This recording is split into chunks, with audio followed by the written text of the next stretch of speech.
बिस्मिल्लाहिर्रहमानिर्रहीम नहमदुहु व नुसल्ली व नुसल्लिमु अला रसूलिहिल करीम अम्मा बादु फ़अऊज़ु बिल्लाहि मिनश शैतानिर रजीम बिस्मिल्लाहिर्रहमानिर्रहीम अला इन्ना औलिया अल्लाहि ला खौफुन अलैहिम वला हुम यहज़नून सदक़ल्लाहु मौलाना अलियुल अज़ीम व सदक़ रसूलुहुन नबियुल करीम व नहनु अला ज़ालिका लमिनश शाहिदीन वश्शाकिरीन वल्हम्दुलिल्लाहि रब्बिल आलमीन। बारगाह रिसालत और आले रिसालत में दुरूद पाक का नजराना पेश कीजिए। अल्लाहुम्मा सल्लि अला सय्यिदिना व मौलाना मुहम्मदिन व अला आलि सय्यिदिना व मौलाना मुहम्मदिन व अस्हाबि सय्यिदिना व मौलाना मुहम्मदिन व बारिक व सल्लिम सलातम व सलामन अलैका या सय्यदी या रसूल अल्लाह। हम्दो सलात के बाद जैसा कि आप हजरात को मालूम है कि इस माह मुबारक में हम गुलामाने सिलसिला अशरफिया के बानी हज़रत गौसुल आलम तारिकुस सल्तनत महबूब यज़दानी मखदूम सुल्तान सैयद अशरफ जहांगीर समनानी रहमतुल्लाह अलैह की याद मनाते हैं, क्योंकि ये माह मुबारक हज़रत मखदूम समना से निस्बत रखता है। अज़ीज़ान गिरामी, आप हजरात हज़रत मखदूम समनानी अलैहि रहमा की सीरत मुबारका के मुख्तलिफ़ गोशों को सुनते रहते हैं और उससे अच्छी तरह वाकिफ़ हैं। इस सिलसिले में हम बड़े खुश नसीब हैं कि हमारा ताल्लुक़ अल्लाह तबारक व तआला के इस नेक बंदे से हैं जिनको रब तबारक व तआला ने मकाम गौसियत अता फरमाया।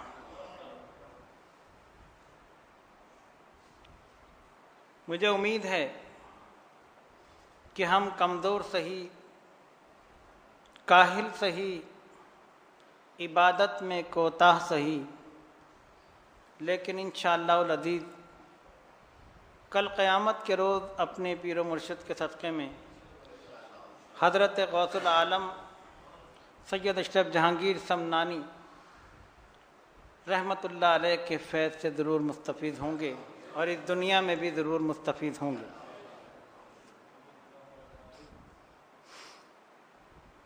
अल्लाह तबारक व तआला अपने बंदों की इस्लाह के लिए अपने बहुत से बंदों को चुन लेता है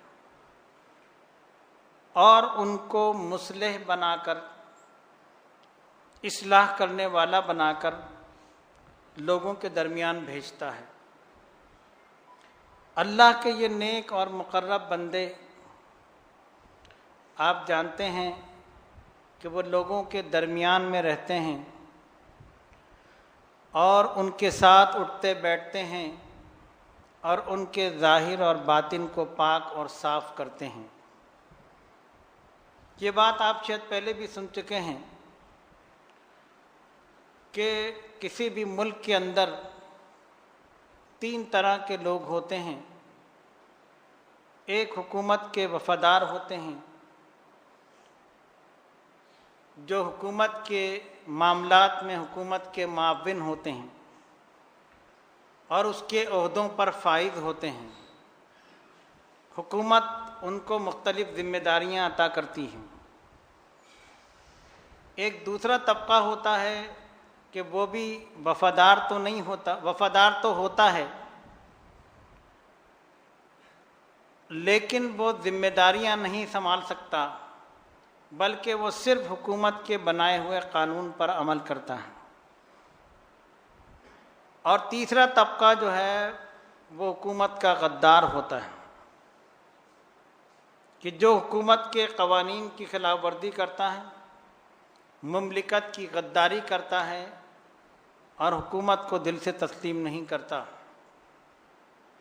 पूरी दुनिया में ऐसे लोगों के लिए उम्र कैद की सज़ा है या कत्ल की सज़ा है कि जो मुमलिकत का गद्दार हो उसको उम्र कैद कर दो, सारी उम्र के लिए कैद में डाल दो या उसको कत्ल कर दो। उसको उस धरती पे रहने का कोई हक़ नहीं कि जब वो उस मुल्क की सलामती का दुश्मन हो या हुकूमत के बनाए हुए क़ानून की खिलाफ वर्जी करता हूँ। ये एक मिसाल है, एक छोटा सा मुल्क हो, पाकिस्तान की मिसाल ले लें। पाकिस्तान में दुनिया के हर मुल्क में इस तरह के तीनों तबके पाए जाते हैं। इसी तरह इस मुमलिकत खुदाबंदी में अल्लाह तबारक व तआला कुल कायनात का मालिक और खालिक है, तमाम आलम का वो बादशाह है। उसकी मुमलिकत के अंदर भी ऐसे तीन तबके पाए जाते हैं। एक उसके वफादार हैं और उसकी मुमलिकत के अंदर उसके दिए हुए इख्तियारात के हामिल हैं, उसकी दी हुई जिम्मेदारियों को पूरा करते हैं।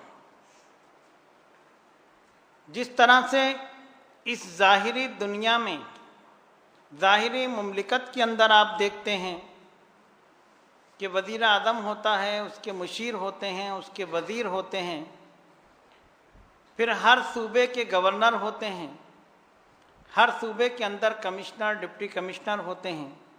ये एक पूरी इंतज़ामी मशीनरी होती है जो मुमलिकत को चलाने में हुकूमत के साथ ताउन करती है।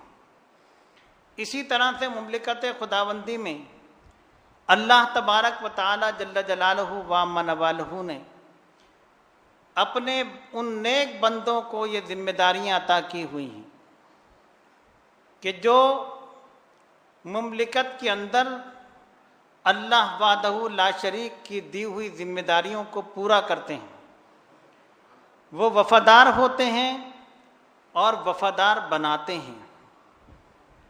वो खुद भी अल्लाह तबारक व तआला के दीन में मावनत करते हैं, मोहब्बत करते हैं और लोगों को दीन की तरफ लेके आते हैं। जिस तरह दुनियावी ओहदे होते हैं, इस तरह बातनी तौर पर भी अल्लाह तबारक व तआला ओहदे तक़सीम फरमाता है। किसी को गौस बनाता है, किसी को कुतुब बनाता है, किसी को अब्दाल बनाता है, किसी को औताद बनाता है, किसी को नुजबा बनाता है, किसी को नुक़बा बनाता है। ये सब अल्लाह तबारक व तआला के महबूब और मुक़र्रब बंदे होते हैं। ये दुनिया के अंदर अल्लाह तबारक व तआला की मुमलिकत में मावनत करते हैं। उसको किसी की मदद की ज़रूरत नहीं, लेकिन उसने इस ज़ाहिरी आलम असबाब में असबाब पैदा किए हैं, इंतज़ामी एक मशीनरी बनाई है। ये लोग उन दुनियादार ओहदेदारों की तरह नहीं होते कि जब वो कहीं जाते हैं तो लोगों को हटा दिया जाता है, रास्ते साफ किए जाते हैं, हटो गवर्नर साहब आ रहे हैं, फला आ रहे हैं। ये वो लोग होते हैं कि जो अपने ओहदे, इख्तियार और इक़्तिदार के लिहाज से तो इतने बड़े होते हैं कि वो एक जगह बैठकर मीलों पर हुकूमत कर रहे होते हैं और उनके इख्तियार और इक़्तिदार चल रहे होते हैं, लेकिन अपने आप को ज़ाहिरी तौर पर ऐसा रखते हैं कि लोग इनको पहचानते नहीं। लोगों के दरमियान चल रहे होते हैं, लोगों के दरमियान फिर रहे होते हैं, लेकिन अल्लाह तबारक व तआला ऐसे लोगों के अंदर एक कशिश पैदा कर देता है। आप हजरात देखें कि ऐसे लोगों के अंदर ऐसी कशिश होती है कि जैसे गोया उनके जिस्मों से खुशबू निकल रही है और लोग उस खुशबू को सूंघ सूंघ कर उनके पास पहुंचते हैं।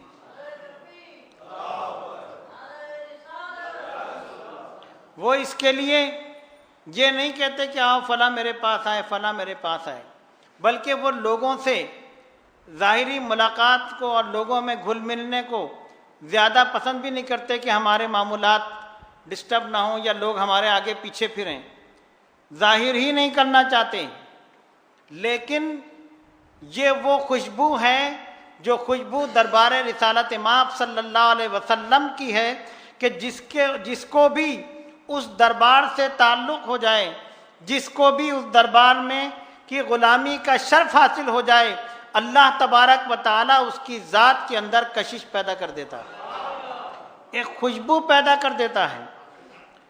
वो अकेले तन्हा या चंद मुरीदों के साथ आकर अजमेर में बैठ जाए तो 99 लाख को मुसलमान कर देता है।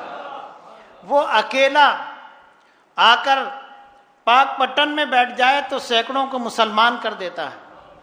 ये वो कशिश होती है कि लोग खुद चल चल कर आते हैं। फिर ये खुशबू, ये कशिश उसकी अपनी ज़ात में इस कदर बसी रची होती है कि इस खुशबू को कोई छुपा नहीं सकता, इस खुशबू को कोई मिटा नहीं सकता। इतनी खुशबू है और इतनी कशिश है कि वो तहे मज़ार भी चला जाए तो उसकी खुशबू मज़ार से बाहर आ जाती है और लोग उसके मज़ार की तरफ चले आते हैं। अज़ीज़ान गिरामी, इसी वजह से हम उन लोगों को समझाते हैं कि जो हमारे ऊपर कब्र परस्ती का लेबल लगाने की कोशिश करते हैं, इल्ज़ाम लगाते हैं कि ये लोग तो कब्र परस्त लोग हैं, ये तो कब्रों को पूजते हैं। हम उनको बताते हैं कि हम कब्र परस्ती नहीं करते हैं। हम कब्रों की जो है उसको मादल्ला अपना खुदा तसव्वुर नहीं करते। अगर हम कब्र परस्त होते तो मादल्ला हम हर कब्र की तरफ जा रहे होते, हम हर कब्र पर खड़े होते। कब्रस्तान में सैकड़ों कब्रें होती हैं, लेकिन हर कब्र के अंदर वो कशिश नहीं होती, हर कब्र के अंदर वो कशिश नहीं होती कि लोग उसकी तरफ चले जाएं। इसीलिए तो हम कहते हैं कि हर मज़ार कब्र है, लेकिन हर कब्र मज़ार नहीं है। मज़ार के माने वो कब्र जिसकी ज़ियारत की जाए, तो हर कब्र की तो ज़ियारत नहीं की जाती। और जिस कब्र की ज़ियारत की जाए, जो ज़ियारत के काबिल हो, वो कब्र मज़ार कहलाती है, कब्र नहीं कहलाती। इसीलिए हम ये नहीं कहते कि हम हुजूर की कब्र पे जा रहे हैं, हम हुजूर की बारगाह में जाते हैं। हम ये नहीं कहते कि हम दाता साहब की कब्र पे जा रहे हैं, हम दाता साहब के मज़ार पे जाते हैं। बहरहाल ये एक ज़िम्नन बात आ गई। मेरा मौज़ूए सुखन मेरे मखदूम सिमना है। हम अभी गुज़िश्ता दिन भी हमने उनके उर्स को मनाया, बल्कि दुनिया में बहुत सारे मकामात पर मखदूम पाक के ग़ुलामों ने उनकी याद मनाई, उनका उर्स मनाया। इसलिए कि ये वो तारीख़ होती है, ये वो वक्त होता है जिस वक्त, जिस तारीख़ को सैकड़ों साल पहले उन्होंने अल्लाह का विसाल हासिल किया, अल्लाह का क़ुर्ब हासिल किया और इस दुनियावी ज़िंदगी से उनको अल्लाह ने आज़ादी अता फरमाई। इस ज़ाहिरी इस्तक़वानी ढांचा जो इंसान के जिस्म का ढांचा होता है, इससे वो रूह निकल कर आज़ाद हो गई। और जब इस पिंजरे के अंदर उनकी रूह का आलम ये था, तो इससे आज़ाद होने के बाद उनकी रूह का क्या आलम होगा। मेरे बुजुर्गों और दोस्तों, गौर कीजिए, मेरे मखदूम सिमना वो अज़ीम शान हस्ती हैं जिनके मुतालिक ये कहना गलत नहीं होगा कि आप मादरजाद वली थे, पैदाइशी वली थे। 12 बरस गुजर गए, हज़रत सुल्तान सैयद इब्राहीम वालिए सिमना को कोई औलाद नरीना नहीं। शादी को 12 साल गुजर गए, औलाद नरीना नहीं, किसको मैं अपना वली अहद बनाऊँ। उम्र बुढ़ापे की तरफ जा रही है, किसको वली अहद बनाऊँ। नेक सूरत हैं, नेक सीरत हैं, दोनों मियाँ बीवी मुत्तकी परहेज़गार हैं, दुआएं करते हैं इलाहुल आलमीन कोई नरीना औलाद अता फरमाए। एक दिन ये दुआ कबूल हो गई। अल्लाह तबारक व तआला की सबसे प्यारी महबूब हस्ती शहंशाह कौनो मकान सैयदुल इंस वल जान जनाब रसूलुल्लाह सल्लल्लाहु अलैहि वसल्लम तशरीफ़ ले आए। फरमाया, इब्राहिम क्या चाहते हो? औलाद नरीना चाहते हो? जाओ, हम तुम्हें एक बेटा अता करते हैं, उसका नाम अशरफ रखना। सरकार ने अता भी फरमाया और नाम भी अता फरमाया। ये मखदूम सिमना की आमद का ऐलान था, जो अभी पैदाइश से भी पहले का है। सरकार दो आलम अलैहिस्सलातु वस्सलाम की अता है। फिर विलादत मुबारका हुई।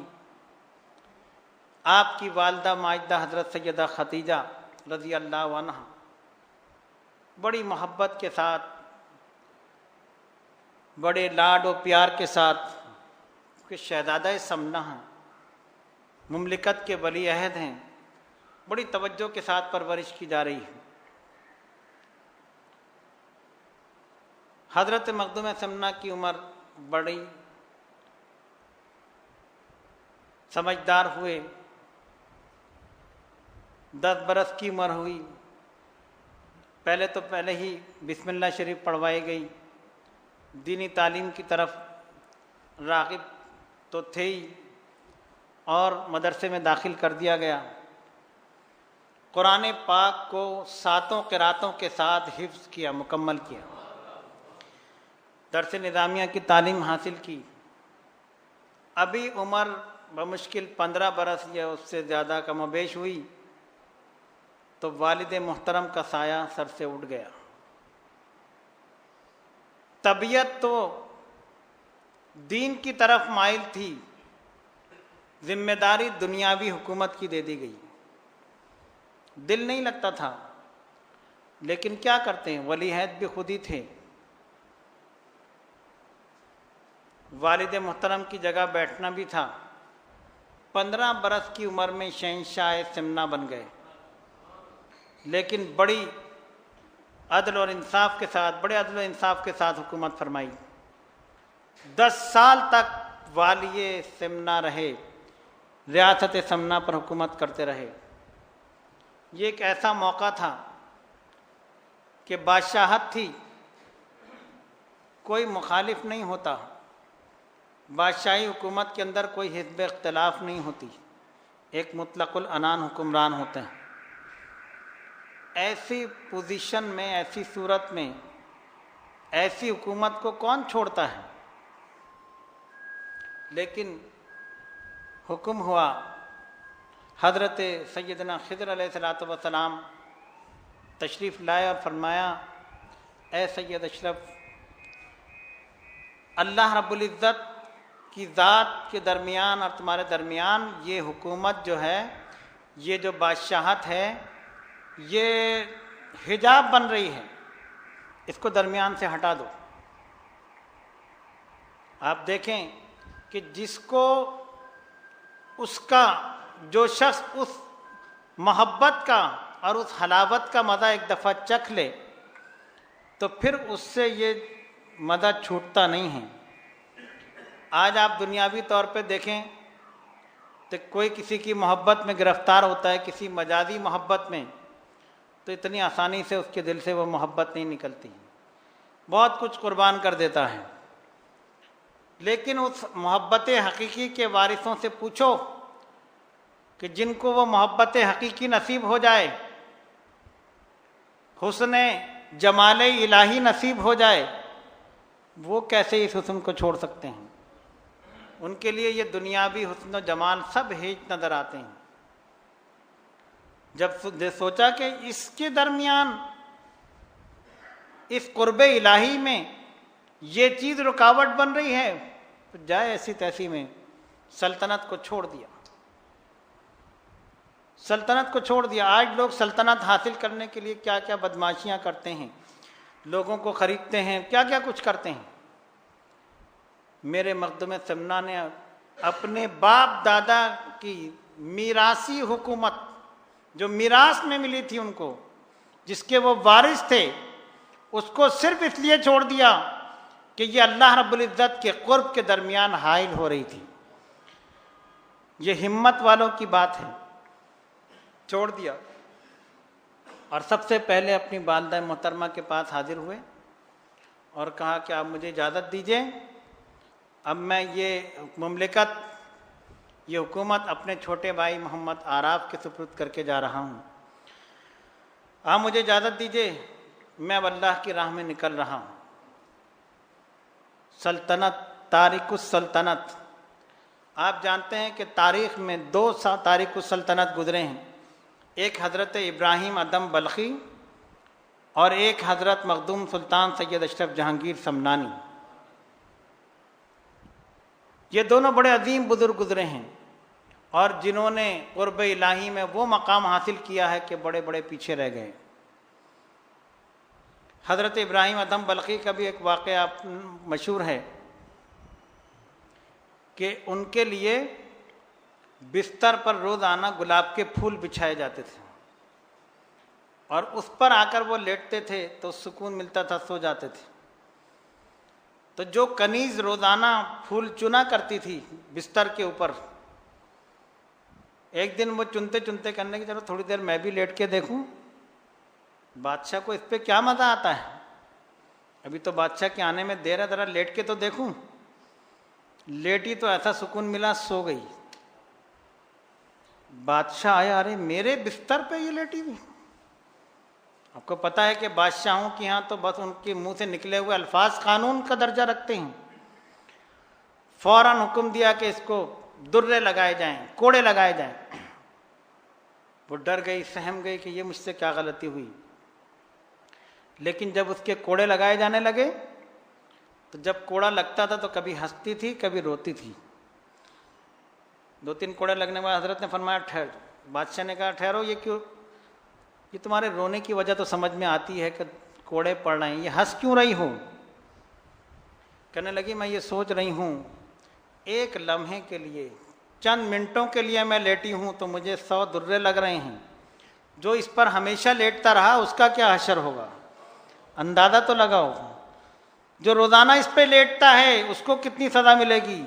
अल्लाह अकबर। हज़रत इब्राहिम अदम बल्खी लरज़ गए, सोचने लगे वाकई ये आराम, ये आसाइश, दुनिया की ये लज्जतें वाकई उस महबूब हकीकी के दरमियान हाइल हुआ करती।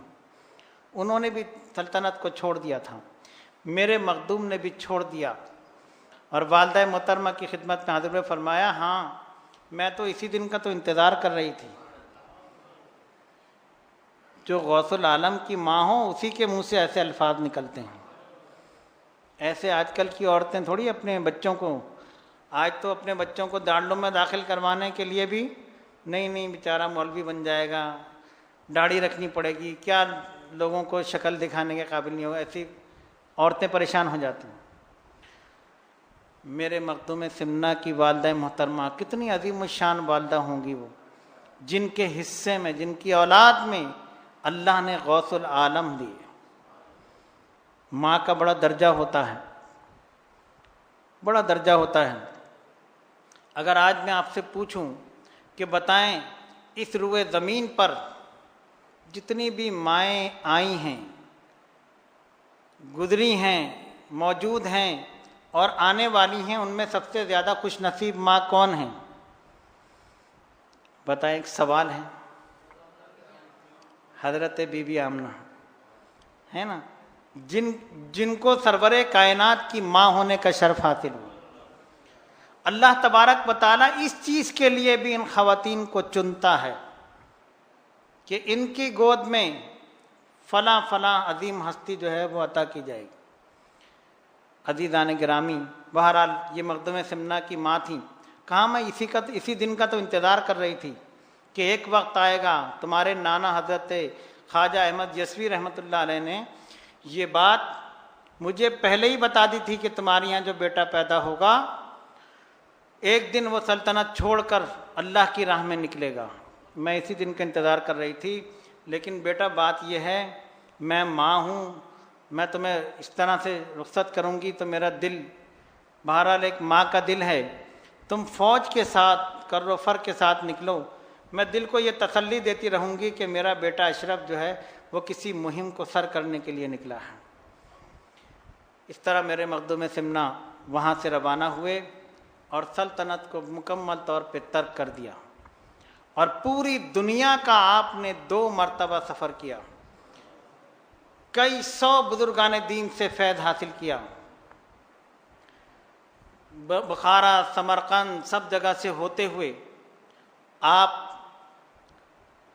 उस शरीफ पहुँचे जहाँ पर अल्लाह रब्बुल इज़्ज़त के एक बड़े मकबूल बंदे हज़रत मखदूम जलालुद्दीन जहानिया जहाँगश्त रहमतुल्लाह अलैह तशरीफ़ फरमा थे। आज भी उनका मज़ार मुबारक वहाँ मौजूद है, बहावलपुर के करीब। बड़े अजीम शान हस्ती हैं। उनकी बारगाह में हाजिर हुए, उनसे कादरी सोहरवर्दी फैज़ हासिल किया।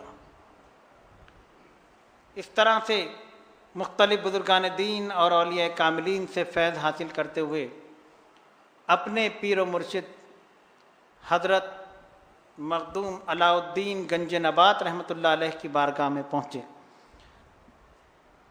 आपके पीर व मुर्शिद ये सिलसिला चिश्तिया के बहुत बड़े बुज़ुर्ग थे। आज भी बंगाल में पिंडवा शरीफ में आपका मज़ार मुबारक मरजा खलाइक है।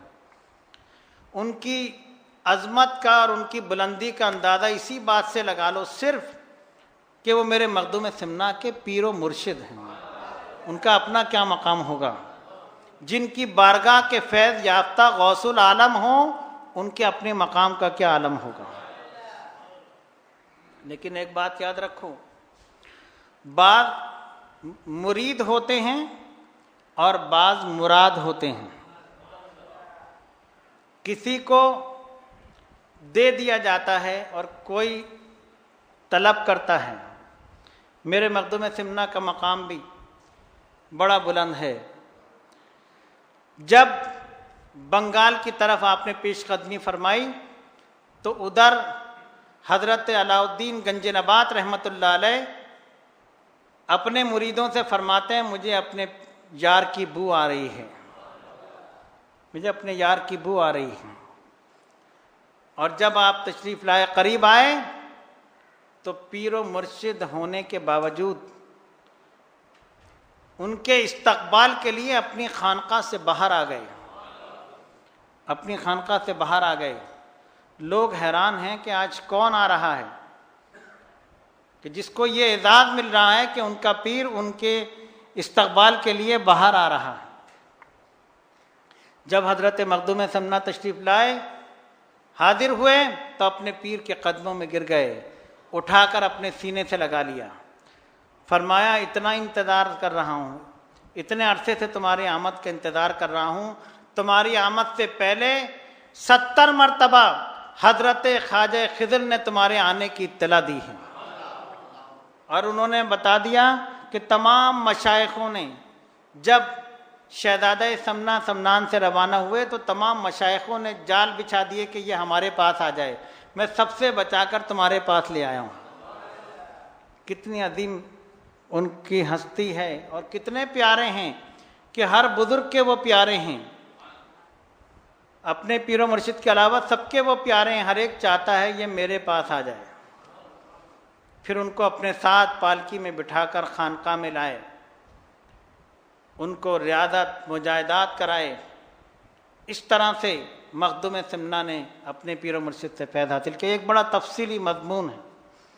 मैं अपने मौजू को समेटते हुए गुफ्तगू के आखिर में आ रहा हूँ।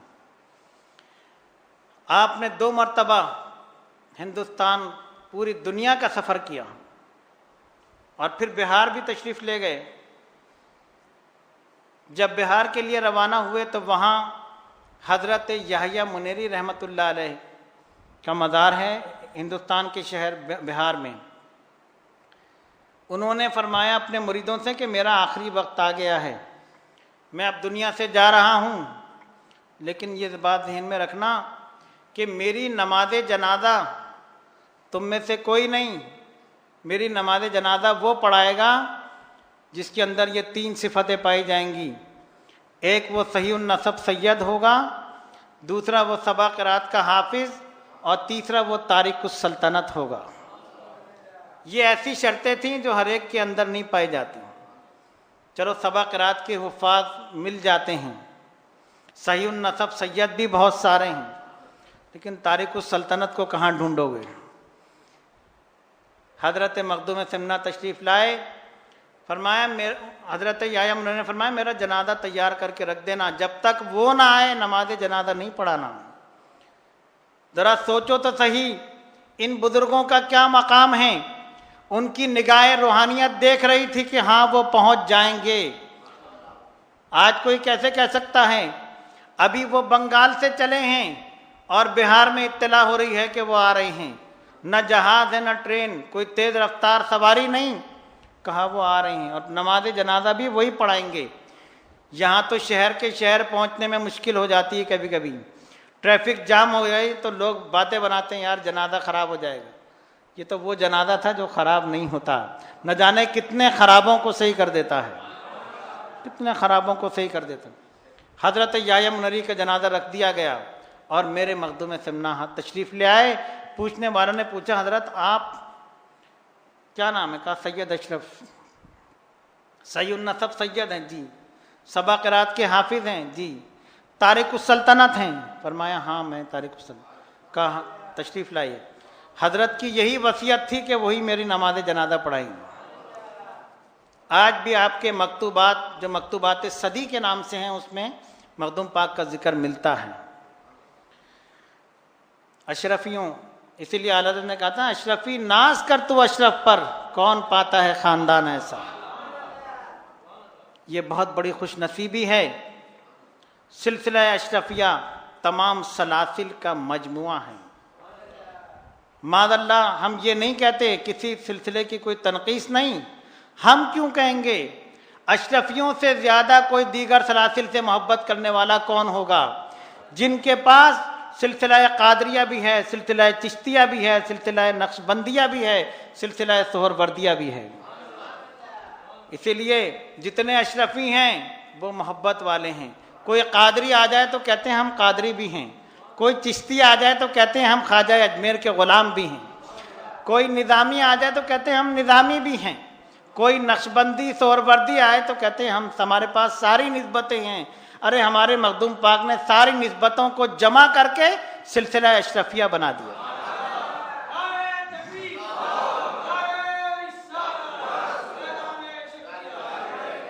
अज़ीज़ान गिरामी, इसलिए फरमाया कि अशरफी नाज कर तू अशरफ पर, कौन पाता है ख़ानदान ऐसा। ये अज़ीमुश्शान हस्ती हिंदुस्तान की सरज़मीन पर दिला अम्बेडकर नगर जो लखनऊ के करीब है, वहाँ ये मकाम कचौचे मुक़द्दसा है। वहाँ आपने विसाल फरमाया और वहीं आपका मदार मुबारक मरजा खलाइक है। मैं आखिरी बात अर्ज़ करके अपनी गुफ्तगू को ख़त्म करूँ, मगरिब का वक्त हो रहा है। देखें आप लोग यहाँ हाजिर हुए दरगाह शरीफ में, आपको दो बुज़ुर्गों से फैज़ मिलता है नहीं मिलता? आपके पीरो मुर्शिद हज़रत सैयद अहमद अशरफ जहांगीर, सैयद अहमद अशरफ जिलानी रहमतुल्लाह अलैह, फिर उनके पीरो मुर्शिद हज़रत सैयद ताहिर अशरफ जिलानी। हमारे पीर भी यही हैं, दादा पीर भी यही हैं। हम यके बाद दिगरे दोनों की रोज़ाना कदम बोसी करते हैं। खुशकिस्मती है कि नहीं है? ये खुशकिस्मती की बात है। आप देखें, आपने अपने पीरो मुर्शिद को देखा है, उनके चेहरे अनवर को देखा है, कोई और ऐसा नज़र आया? किसी को देखने को दिल चाहता है? उनको देखने के बाद किसी को देखने को दिल नहीं चाहता। उनकी रूहानियत के सिक्के हमारे दिलों पर बैठे हुए हैं, जमे हुए हैं। मुझे बताओ कि इतनी पुश्तों के बाद जब मेरे पूरे पीरो मुर्शिद के हुस्नो जमाल और उनके फजलो कमाल और उनकी रूहानियत का ये आलम है, तो जिनके वसीले से उनको ये सब कुछ मिला, उनका अपना क्या मकाम होगा। जब मैं अपने पीरो मुर्शिद को देखता हूँ तो मुझे उन जैसा कोई नज़र नहीं आता। अरे उन्होंने जिनसे दर्जा बदर्जा फैज़ हासिल किया हो, तो हज़रत गौसुल आलम सैयद अशरफ जहांगीर समनानी रहमतुल्लाह अलैह की अपनी रूहानियत का क्या मकाम होगा। यह आज दरगाह अशरफिया में जो 50 साल से ज़ायद अरसे से फैज़ जारी है और लोग चले आ रहे हैं और आने के बाद सुकून महसूस करते हैं, रूहानियत महसूस करते हैं, नूरानियत महसूस करते हैं, ये सदका है मेरे मखदूम सिमना का। ये वहाँ से फैज़ चला रहा है और इंशाअल्लाह अज़ीज़ जारी व सारी रहेगा। अल्लाह तबारक व तआला मुझे और आपको हमेशा इस सिलसिला अशरफियत से वाबस्ता रखे और अपने बुज़ुर्गों से मोहब्बत और अपने बुज़ुर्गों से अक़ीदत कायम और दायम रखें। इसी मोहब्बत में हमें ज़िंदा रख और इसी मोहब्बत में हमें मौत अता फरमा। इन बुज़ुर्गान दीन और औलिया कामिलीन के फैज़ से हमें हमारी औलाद को हमेशा वाबस्ता रखें। बारी ताला ये आस्ताने इसी तरह सजे रहें, ये दीन के मराकिज़ इसी तरह कायम और दायम रहें। इसके जो दुश्मन इस दुनिया में फिर रहे हैं और उन्हें मालूम है कि ये मराकिज़ जो हैं दीन के असल मराकिज़ हैं, इलाहुल आलमीन इन मराकिज़ को हमेशा ता क़यामत कायम और दायम रखें। व आखिर दावाना अनिल हम्दुलिल्लाहि रब्बिल आलमीन।